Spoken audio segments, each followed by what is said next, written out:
Hello, everybody. Here we go, Romanticism, Lyrical Ballads, and William Wordsworth. Okay, Wordsworth was the son of a person who, I'm trying to think of the exact terminology, the person who was in charge. He grew up on an estate, but his father was like a kind of a high-ranking employee for the rich guy who owned the land. So they were comfortable, but not super wealthy. So he's of a more of a middle class background, I guess is what you would call it. He I think he was college educated. I don't know if he finished college or not. He went to France for a while during the Revolution. When he was a young man, he was a supporter of the French Revolution. He lived the longest of all of the Romantic poets. He lived to be into his 80s. He was the poet laureate during the Victorian period. He became a relatively conservative person later in life. Wrote a ton of poetry, and is often seen as like kind of one of the major, well, he is a major figure, but I mean, some people see him as the preeminent Romantic poet. Other people, like me, have differing opinions about that. However, he was very important. I think that you can't argue with that. But I think in some ways, my opinion is he gets a little more credit than he maybe deserves in some cases. But he still did begin a really important revolution in poetry with lyrical ballads. But he had Coleridge as a partner in that.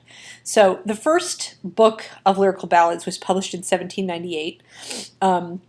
It promised to be a revolution in poetry.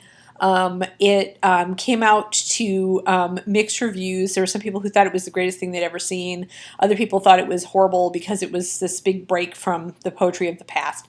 Like most artistic innovations, that's the case. When you see something that's entirely new and unique, there are always some people who are not going to appreciate it because they can't quite understand what they're looking at, or they don't quite understand what it is that this new piece is trying to do.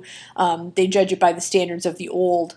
But then there are other people who embrace something new and innovative. So that's what this definitely was. It was like a giant breakthrough, like a new form, a new approach to poetry altogether. It's like when rap music first started. I know I mentioned rap music in the last lecture too, but or something like that, something that's sort of new and unique and has never been seen before. Wordsworth and Coleridge were friends before this, and they collaborated on this. They wanted to do something that was experimental and new. They chose different pieces that they were going to focus on. They both wrote separately. They did not write any poems together that I know of. Wordsworth contributed more poems than Coleridge did because Coleridge had trouble finishing things, and he also was working on longer pieces. But the Rime of the Ancient Mariner, which we will discuss in a future lecture, was published in the first edition of this book as well. So that's Coleridge. Okay. It came out in, there were several editions. It was popular enough that they did put it through multiple editions. The third edition has this preface that was not included in the first two, where Wordsworth sort of set out very clearly what he and Coleridge had been intending when they put the book together, or at least that's what he claims. So this kind of gets at poetic theory, and we look at the preface to Lyrical Ballads even to this day as a major sort of manifesto of poetry and art, and what poetry should be. Most of the poets at some point in their career wrote something like that. Some of them are longer and more philosophical. Some of them are more brief. Keats, for example, wrote letters to his brothers and some of his friends, where he'll sort of lay out sort of what he's trying to achieve in his poems, or what he thinks good poetry should be, that kind of thing. Shelley wrote a thing called The Defense of Poetry, which is a longer work than even the preface to the third edition of Lyrical Ballads, where he lays out his ideas about what he thinks poetry should be, and it's more philosophical about what the role of the poet is in a society. That's like its primary focus. Coleridge became later a critic, and wrote a substantial amount of literary criticism and theory. Blake, not so much. trying to think. Byron, not so much either. Byron, there's occasional bits in his letters, but he tended not to, think too deeply on these topics. He was more of a sort of humor, kind of wrote humorous things later on, and there's not a lot of theory from him. But okay, so to the preface. These are the phrases that are the most commonly heard even today, the sort of common quotes out of the preface to the third edition. And as someone who fell in love with literature at an early age, and then started studying Romanticism almost immediately when I hit college, and sort of didn't really know what it was until I was a freshman. When I first read the preface to Lyrical Ballads, these phrases jumping out were like, sort of this awesome coolness of what poetry could be, and kind of stick with you, these particular phrases. And to those who are romantically inclined in their poetry and their tastes, they'll make a lot of sense. So the first one is that poetry should be written in the language of common men. One of the things you will notice about Wordsworth's poetry is that although it is serious, it is not high flown in its language. He doesn't use fancy phrases. Poetry by the time he was writing tended to use sort of stock phrases and images. So there would be like, the idea of, the sun drawn, the chariot of the sun, that sort of thing. There were like literary conventions of language. And he said, let's get rid of all that and write in just sort of the ordinary language and get away from this poetic language that sort of clutters up poetry. That is probably the most influential bit of the whole piece in some ways. If you look at poetry today, like if you take a poetry class, your professors are probably going to tell you to, pare the language down, make it as tight and powerful as you possibly can. See if you can cut more words, cut more words, cut more words. That's what I remember from my poetry classes, was just this, relentless focus on trying to pare down the language to like this sort of crystalline purity. That comes from Wordsworth, without a question. And he's reacting, like I said, to these sort of older neoclassical things, but it's also his sort of, he's sympathetic to the ideals of democracy. He's interested in sort of ordinary people, growing up sort of on an estate, but not being of the estate, if you will, certainly shaped his way of looking at sort of regular, ordinary people. He grew up in an extremely remote, like in the Lake Country up in the north of England, very rural. So he's a sort of sympathy and a keen eye for ordinary folk. And while he's not writing in sort of common dialect of peasants or something like that, he's writing in more of a middle level dialect, the one that he spoke. It's still, the language is very much cleaner, and it's if you compare it with an 18th century poem by Pope, you'll see the immediate difference.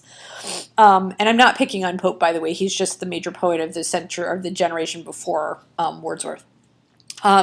So then another phrase that is tied heavily to Romanticism is this idea of the spontaneous overflow of powerful feeling, and then coupled with emotion recollected in tranquility. So the idea of an emphasis on emotion, the idea of the viewpoint of the narrator, how the narrator is feeling, is a fit subject for the poem. This is something that we should be discussing. And that's part of what makes the poem interesting, is how the observer is observing whatever it may be, and how they feel about that observation, how their feelings come through, can be a really important piece of the poem. We'll see this especially when I get to the Tintern Abbey slide and we discuss sort of how he feels about seeing Tintern Abbey with his sister. But that idea of spontaneous overflow of powerful feeling, but also this emotion recollected in tranquility. Wordsworth was not an ecstatic poet. That is, he wasn't sitting there writing, a poem while he was out walking, where he would sit down and enthusiastically write as something was happening to him. He really believed in the idea of the imagination, the idea of being able to go back and recall an event that happened to you, and then writing it from that perspective. So writing about a happy occasion after the occasion's happened and you've had some time to reflect on it is more in line with Wordsworth than, say, the later generation of poets, Byron, Shelley, Keats, and some others who would have a more immediate kind of a reaction. Their poems feel more emotional and they feel more immediate than Wordsworth's do, to me. We can certainly argue about that if you want to later on. I'm happy to have the discussion if you see it differently. Another thing that he focused on was this concept of fit subjects for poetry, that there is such a thing as everyday life, ordinary poor people are subjects that should be in the poems. A lot of the poems in lyrical ballads that Wordsworth wrote are poems about the ordinary people. So there's one called The Leech Gatherer. There's one called Michael. There's ones, and they're about poor peasants, and their sort of trials and tribulations. And they're all portrayed as sympathetic subjects. This is unique. You don't really see a lot of this in earlier work. They're not; those kind of people are not seen as important enough to write poems about. And then, of course, nature is very important in this poem, or in the lyrical ballads. There is also supernatural poetry in them. Wordsworth tells us in the preface to lyrical ballads that he wrote one type of poem, the ones about sort of ordinary men and nature, and that Coleridge was writing the supernatural poems, which also have a natural aspect to them, but they're very much the sort of supernatural Rime of the Ancient Mariner and some of the other ones along those lines. Okay, now on to Tintern Abbey, which is probably the most enduring poem of Wordsworth's in terms of teaching. This is a poem that, if you're going to pick out a poem of Wordsworth's to teach at the college level, for sure, you're going to pick Tintern Abbey. It's going to show up in a survey class like this one. It's going to show up maybe in a romantics focused class, romantic literature class, because it is kind of a quintessential example of romanticism and sort of how we set you know, the parameters of what we think romanticism is. So, I mean, again, I don't necessarily agree that that's all romanticism is. I'm a little leery about the sort of way that it is often taught as this sort of, you know, nature, the poet, contemplation stuff. That is, as I've said before, a part of romanticism, but it is not all of it. And romanticism is a much more complex and varied thing than the picture of just focusing on Wordsworth primarily the way that some people do. So, in any case, however, Tintern Abbey is a really great poem and a really interesting one, worth your time.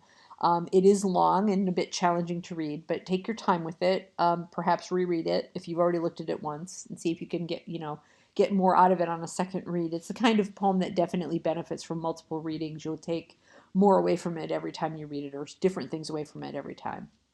So one thing that is important about this is that it captures its sort of the zeitgeist of that period and the concern and interest in the Gothic and in the picturesque, the idea of like ruined cottages and abbeys in particular.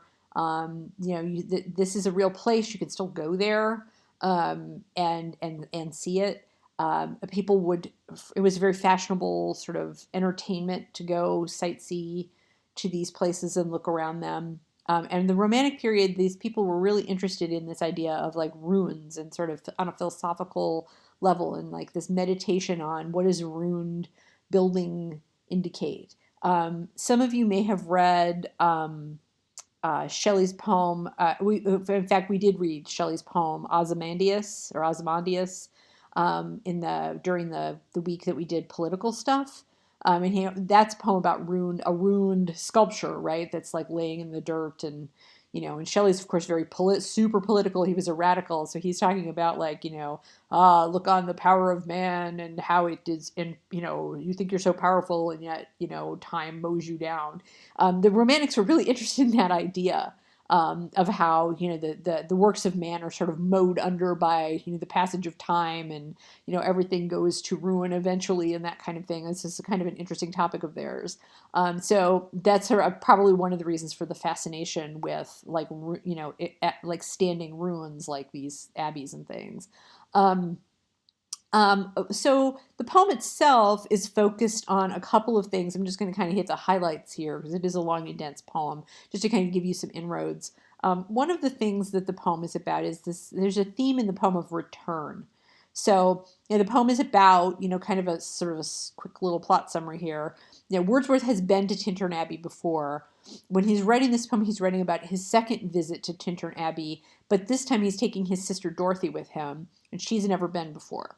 So he's writing about the experience. It's a really multi-layered sort of meditation where he's writing about sort of, the impermanence of human things. He's writing about, but he's also writing about sort of the idea of memory and the idea of how, you go and you see something, you have this sort of experience of something that is sublime, which is an important term at this time. A moment of this. In fact, it's a whole art theory of art actually at the time, during this period, the sublime, the idea of the awe and wonder that is invoked in you by looking at some sort of beautiful landscape, even terror or fear. So, like for example, they would use the example of a mountain when we do Mont Blanc, Shelley's Mont Blanc next week. You'll see that. But like the ocean is a great example of something that is sublime. It's beautiful to go and sit on the shore, on the beach, and contemplate the ocean and its beauty and its wonder. But it's also, if you think about the ocean, it is also really powerful and actually quite terrifying and dangerous to human beings. So the sublime is about that sort of focus. So this isn't so much about that all, except for the ruined part, right, which I just already talked a little bit about. But the idea of that is part of the poem, and then also the idea of memory. Wordsworth is really interested in the human imagination and the human memory. So a lot of his poems are written in this reflective kind of manner, where he's not a poet to go out and sort of write, in the heat of the experience. Shelley would like go out and walk and like sit down and write like how he was feeling kind of in the enthusiasm of the moment. And Wordsworth is much more likely to kind of go out and observe and then go back home and then write from his memory in a sort of mediated approach in some way.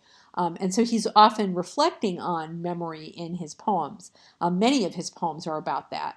And so this one is very much about that. So he's contemplating here.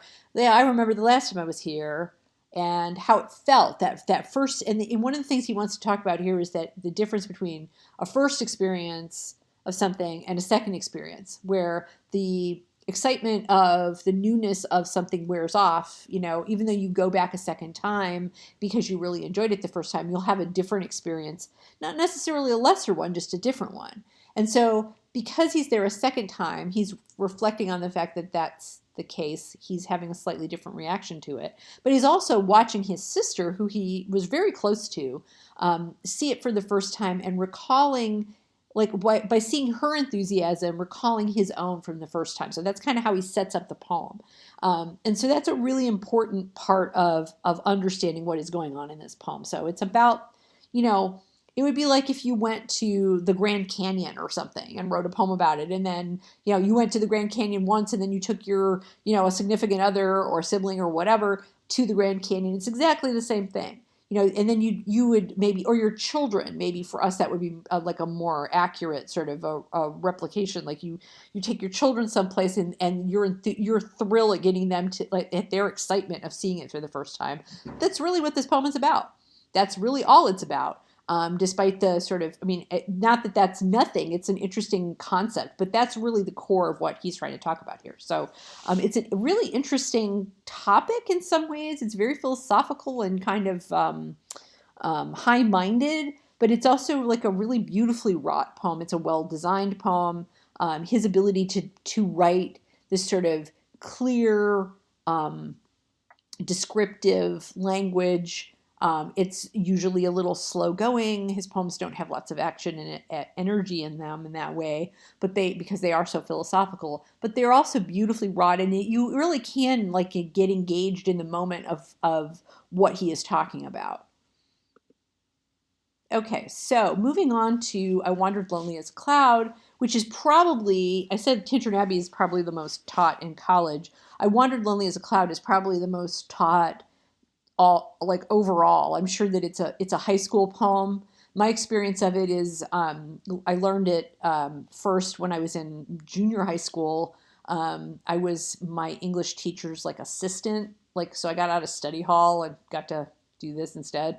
And I would help her organize things around her office or around her classroom. And one time she had me put up on a bulletin board a copy of this poem in big letters and construction paper daffodils. So the first time I read this poem was in that in that kind of context. I mean, I don't think I really understood it, although it's a pretty accessible poem in a lot of ways. It's a fairly simple poem, and one that that children can certainly get. And so it's a very beautiful, descriptive poem that has all of the it's sort of the hallmark of romanticism, in a lot of ways. This idea of like, contemplation, again, like Tintern Abbey, contemplation of nature, contemplation of feeling, this idea of recalling. Remember, he's writing the poem like lying on his couch, remembering the daffodils, like not so, or talking a little bit about how he remembers them and how he can always recall them to his memory when he needs to. And so their beauty is something that he can hold on to in his imagination and have as a treasure, like something that's treasured that he can pull up whenever he wants. And so he was absolutely fascinated by this notion of memory in that sense, that your imagination and your memory in tandem gave you a storehouse of things that you could call upon at any time to help you through a tough moment, a moment of melancholy, whatever it might be. So that's something that's important to understanding kind of how Wordsworth, the Wordsworthian moment or mood. And it's just a lovely little poem. I hope you guys enjoy reading it. It's kind of a classic example of lyric poetry. Lyric poetry just being like short, personally expressive kind of poems that are kind of the mainstay of poetry these days. People don't write like long narrative poems really that much anymore. Some people do, but it's pretty unusual. So these kind of poems are really common even to this day.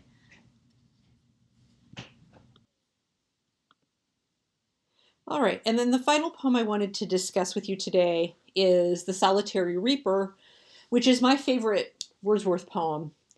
I really appreciate the imagery of it. I like the fact that it has this woman in it, and there's something kind of interesting to me about the poem in terms of, it encapsulates a lot of Wordsworthian themes, like we've talked about before. But there's also something a couple of other points about it that I find really interesting. So let me just kind of go through those. One of the things, of course, is that a lot of the poems and lyrical ballads are about sort of ordinary people, like people who are like ordinary country folk, who Wordsworth was really the first, major writer to write about that kind of thing, because it wasn't considered a fit subject for poetry, as they said in the in their preface. They talked about what's a fit subject. Those weren't considered worthy. Or ordinary common man's not considered worthy of poetry in the 18th century until their writing, Wordsworth and Coleridge. And so then Wordsworth was in particular interested in that, and in writing about poor people who lived in cottages and who were laborers, and were like, he kind of romanticized, idealized them into these sort of noble creatures who were simple, not corrupted by cities or too much complication in life. Weren't overly sophisticated, and he definitely idealized that sort of rural common man thing, which of course we see that in our country, in our politics all the time too, that sort of idea of romanticizing, the common working man sort of thing. I mean, it's very, very much comes out of the Romantic period, that idea. Before that, those people weren't considered of particular value in European life anyway. So that's kind of an interesting angle. And I particularly like in this poem the idea of, not only is this a young woman who he contemplates, and he hears her singing in this sort of very remote location, up in the mountains, in Scottish Highlands or something, is how I always imagine it. And she is singing a song that he doesn't understand, so it's got this idea of strangeness. He doesn't understand the language. It's Gaelic that she's singing in, probably. He doesn't understand the language. and finds it to be beautiful and haunting, even though he doesn't understand the words. He understands the feeling of, because of the tone of her voice, because of the tone of the song, that it seems mournful to him, that kind of thing. Which is an interesting statement on art too. There's a level of this poem that is about, uh, like the imagination, yet again, because that's one of his preoccupations, but also the idea of, the creation of art and this woman as a kind of artist. It's an interest of mine, the idea of like ordinary people creating art. And, art is at once an elite thing. Art for money is an elite thing. Being able to get your work published, um, finding ways to break into publishing, or the music industry, and making a living at it, is very difficult, and it requires a lot of resources. In fact, I just saw an article recently about the difficulties of being an artist if you don't have an income, which we're going to talk about later. It's a Virginia Woolf I mentioned her before, but she has an essay that we're going to read later that talks about that.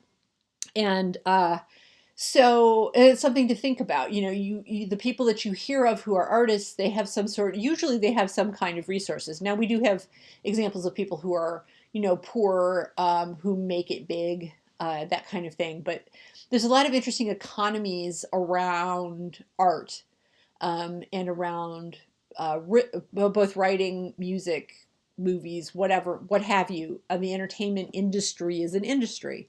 And even back then, that's the case. We're starting to see the beginnings of that in the Romantic period. So, what interests me about this is the idea that here's a woman who is singing for her own pleasure, not for the purpose of, trying to become, it's not a career choice. It's not a way to make money, but a way to entertain herself, a way to pass the time. And I find that really interesting. The idea that there's an artistic impulse that people have, regardless of whether they make a living at it. And something for those of you who, I know the vast majority of you are English or English education majors, and I'll venture that a number of you are writers. And how are you going to do that? And I'm speaking to you from a loving place as a person who is a professor and a poet. How are you going to do that? How do you make that work? And I'm not trying to dissuade you in any way from it, but you have to have a plan for how you're going to, support yourself as an artist if indeed you want to be an artist, because it's very difficult to make a living at it. And so, the idea, but nonetheless, that impulse to be artistic, to be creative, to sing, to write, to dance, whatever it may be, those things are sort of innate in humans. Little kids do it, a lot of times kids outgrow it. But there's a human impulse toward art. And that's one of the things I really love about this poem, is that you see that here. Here's this sort of purity of art, which I'm sure is part of what he's trying to get at, right? Because he himself is becoming, he's at the beginning of a creative career, right? He didn't know when he wrote this poem that he was going to be the poet laureate of England someday, right? And that he was going to become really famous for his poetry. But there's a sort of meditation here on, art for art's sake, art for the purpose of doing it and creating it and making it just because it's valuable. So that's some stuff that I really appreciate about this particular poem. Okay, and then just a few final thoughts to wrap it up. Lyrical ballads can't overemphasize the importance of how it changed poetry in English. Poetry before it was very different from poetry after it. Not that poetry hasn't changed many times since then, but it really revolutionized what poetry could be in a massive way. It democratized it. It put an emphasis on poetry, not as a public act so much, but as a personal, introspective act. That's a really new element that they added. The idea of entertainment, as we've been talking about a lot, is really important here too. Poetry, Coleridge's poems, which we'll talk more about later, are, in that kind of fall more into that camp where they're very narrative, and they're telling an interesting story. So, it's important to understand here that this is only one aspect, as I said, of Romanticism, the lyrical ballads, but it was super influential, as I said earlier, on the other poets. And,